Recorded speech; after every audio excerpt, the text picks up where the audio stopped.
My name is Ryan Yim, and this is my project predicting thyroid cancer recurrence using machine learning models with feature selection.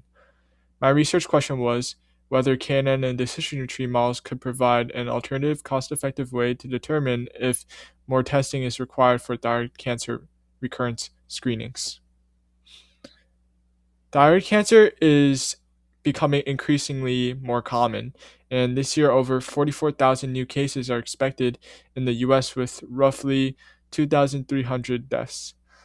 Beyond the health impact, long-term surveillance costs can range from $1,200 to over $2,700 per patient. And these numbers can show why a digital screening tool using machine learning could help reduce unnecessary physical testing for lower risk patients. This project focuses on long-term patient outcomes, so recurrence can happen years after treatment, and uncovering subtle patterns in the clinical data can help doctors monitor patients earlier. And the goal is to provide more personalized, informed care for those who are at higher risk. I built my work by Park and Shen et al., who showed that clinical features are strong predictors.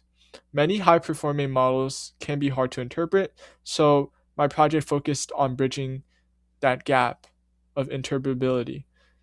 And the models I used are both accurate and understandable, so doctors can see why a patient would be flagged for thyroid cancer or not. I used a UC Irvine differentiated thyroid cancer recurrence dataset with 383 patients, 108 experienced recurrence, 279 did not, and that created a 70-30 split. This imbalance is a challenge because the most critical cases are the minority, and without addressing this, models can ignore recurrence cases to maintain overall accuracy. I use feature selection to tune the models. The correlation matrix highlights variables that are too similar, which can skew results. And the information gain chart shows which features were the most predictive and most important to find those predictors. Response and risk scored much higher, and that makes sense clinically since a patient's initial treatment response is a strong indicator for future outcomes. And features below 5% were dropped to keep the model focused on meaningful data. I tested two models. KNN classifies a patient based on similarity to previous cases, and the decision tree builds branches like a flowchart using entropy. And both models can be understandable, allowing clinicians to understand the reasoning behind whatever the model predicts. K has to be odd in order to prevent ties. I hypothesized that combining feature selection with a balanced class ratio would improve accuracy while keeping the models understandable. And I expected the decision tree to be more practical because its branching nature aligns with clinical reasoning. Here are the initial results with unbalanced data, and the decision tree missed 2 recurrence cases while the KNN missed 6 recurrence cases.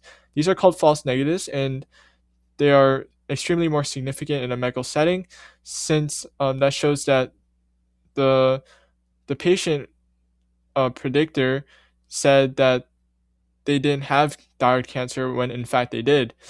And that shows that raw accuracy can be misleading when the data is skewed. So to fix this, this analysis shows how class ratio imbalance can enhance performance.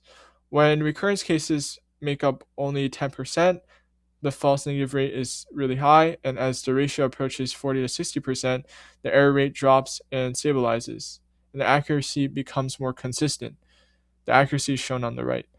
And this demonstrates that a balanced data set is necessary for the model to learn the true patterns rather than uh, un- being biased by the majority.